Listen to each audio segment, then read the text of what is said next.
First vlog ever, numero uno. Here we go. Let's give this a try. Hey, so I'm Adriana May. I am a Puerto Rican artist based in downtown Raleigh, North Carolina. Welcome to my studio. So I want to share with you a little bit of some of the behind the scenes, also some of what's on display, as probably any artist, yes, will tell you, we can't fit everything that we make into a singular space that we work in. So I just want to give you a quick look around and then we'll kind of go from there. First thing I do want to share with you is that the pieces you're going to be seeing are from my most recent Vision and Color series, which aims to remind us to look at the optimistic, at the colorful side of things.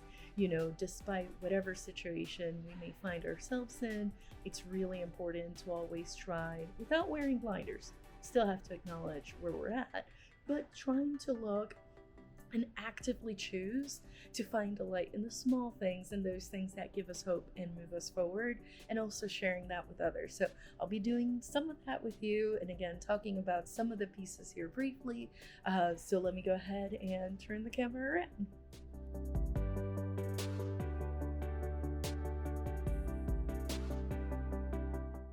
We're local to the area. I'm at Studio 203 at Art Space in downtown Raleigh, and this is currently the things that I have on display. This is the main area where I have my artwork, as well as have some of my supplies out here. And then there's a little bit of storage back there, but that's a video for another day.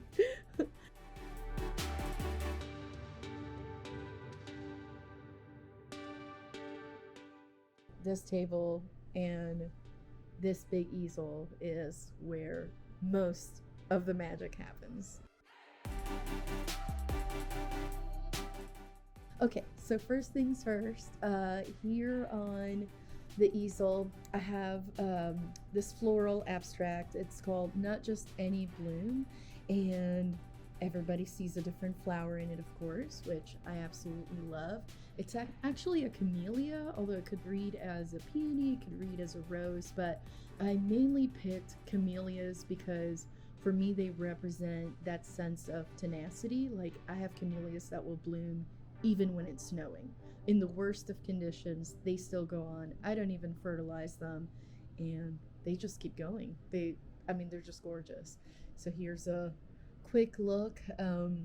I'll be doing other videos talking a little bit more about the process, but for now what I'd like to share is I do work mainly in acrylics when I'm painting. I do use oils and some other materials here and there, but it's mainly acrylics. It's not collage. This is all painted, my friends. But I do like to have this tactile texture to it, which gives it another element that you wouldn't have if it was just a flat painting. So it's part of the process, part of what I like to do. You know, I'm weaving a story as I'm creating the artwork, and these texture marks that you're seeing, they're documenting that journey essentially. There in the light, I think you can see some of that a little bit better. And then I do have some works in progress over here.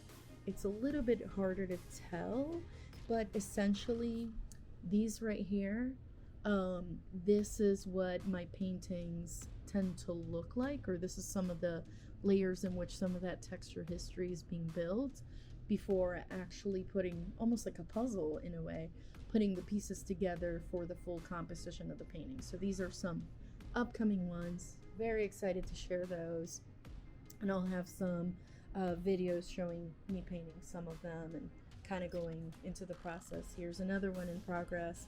Actually really loved it before I got to this point.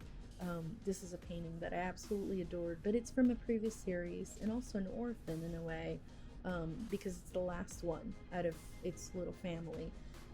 So I decided to incorporate it into the existing one. So we'll see what happens. I have some rough ideas sketched out with chalk, but more on that once it's finished. And then some of my paints and supplies are right there. I have more in the back. We'll talk about ceramics in a second.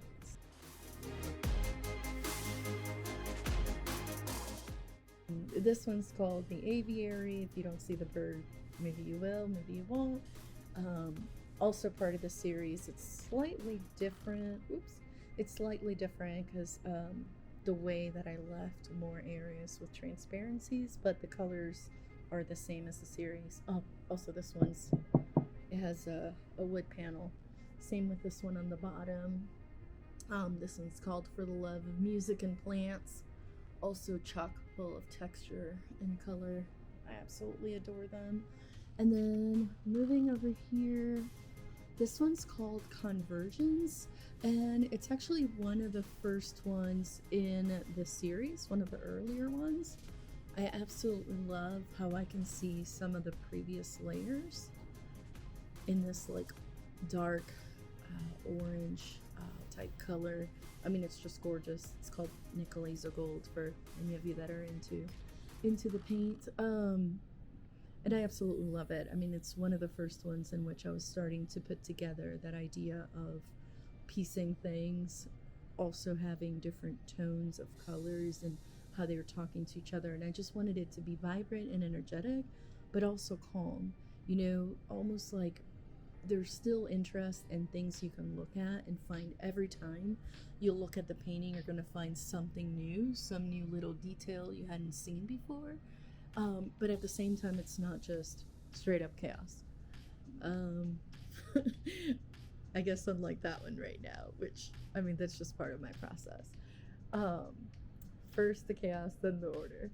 This one, deconstructed, reassembled. You can still see some of the words that I had written on it in the background. Kind of there on the right side, it says deconstructed. I do like to put words in my paintings, and I promise they're all very positive. Maybe deconstructed's not the best example, but it's behind that idea of how we have to sometimes pull things apart, events, ideas, in order to see them anew, and then we put them back together. So these are ceramics, so coming back to that in a second. And then this one's called Stroll Through the Forest. And actually this one's a good example too of another way in which I create those backgrounds like this one. That is what I was thinking about, you know, the light shining through the canopy of a forest, and then our journey essentially as the humans, right? And how we are interacting with it, which hopefully is in a mostly positive way. Moving on to ceramics, I've been creating some altars. This was the first one. It was actually in honor of my mom who passed away some years ago. And then from there it led on to making some smaller ones. They don't have to have a religious or spiritual connotation. Everybody's different when it comes to that. Like, it can just hold a votive candle, it can hold some cone incense, like it can be, you know, it can be for whatever you'd like it to be. It can just be decor if you wanted it to. But here's an example of some of the ones I've been working on and some other smaller accessories that could go with that. And then here are some of my earlier, or some of my early, I should say, versions of ceramic wall pieces in which I'm incorporating some of the same colors and shapes that are in my work, but trying to do them where they can easily be displayed on a wall as opposed to taking up counter surface. So more to come. These will continue evolving. Really excited especially about these. I have several shapes already made. This is the first one assembled, but I actually want to work on another one that's even bigger, and perhaps it's almost more like this piece here where they're a little bit more connected, or maybe they'll have some overlaps, you know, maybe some on top, some on the bottom, but coming soon. We'll see what happens. There'll probably be a video about that.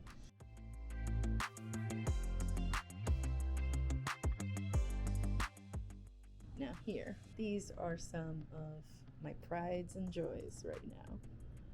So this one right here, kind of see the bottom there.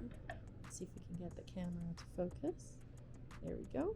So this one right here, absolutely in love. Absolutely in love with it. Let me show you the sides and the back of it. As of the time of this recording, I haven't finished the titles of some of these pieces, so I'm just going to roughly describe them as this is the large trophy, and then I'm going to show you its sister in a moment. But I want it, and you're going to see it if I take a piece of these and put them next to my paintings. I think you'll see it.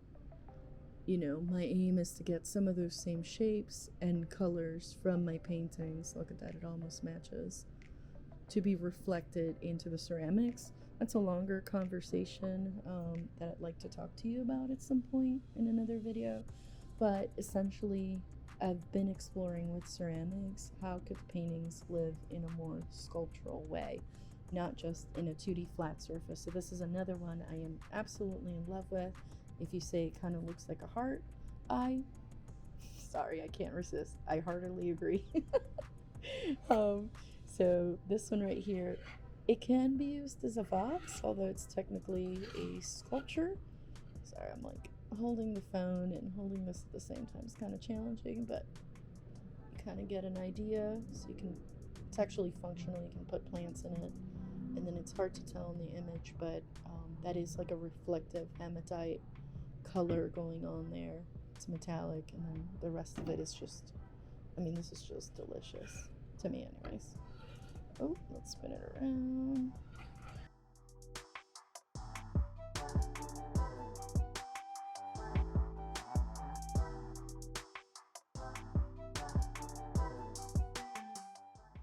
Let's look at a couple more of these.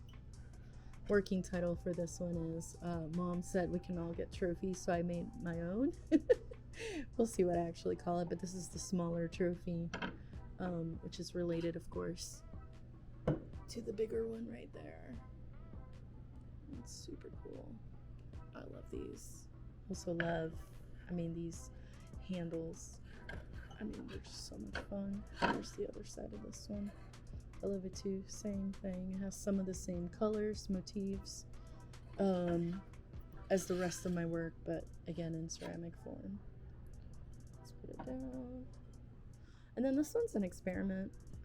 There's a lot of things that I'll be sharing in other videos of different experiments I've been doing, again in this attempt to match up my artwork and translate it into a sculptural language. So this one's fun. This one's just for me. It's not a gravy boat, by the way. I did get asked that question. It's actually a watering can for my plants. But I'm like, look at that. Let me just bring you in closer, see if it'll focus. Love, love, love, love, right there. And then here's some other smaller pieces I've been working on. You know, I've been taking wheel throwing classes and, you know, trying to get better at that. And that's the story for another day. I actually technically made these to, well, have in my house, honestly. I'm absolutely in love with them. I mean, look at that. Those color transitions, but video for another day. All right, so I hope you enjoyed our first mini studio tour / vlog video, and got to see some of the behind the scenes, some of the work that I am creating, both in painting and ceramics, and got to show you a little bit of what's coming up next. So obviously, if you like this kind of video, go ahead and hit the subscribe button and click on that bell so you'll be notified when the next video comes out. Until then, I will see you in the next video.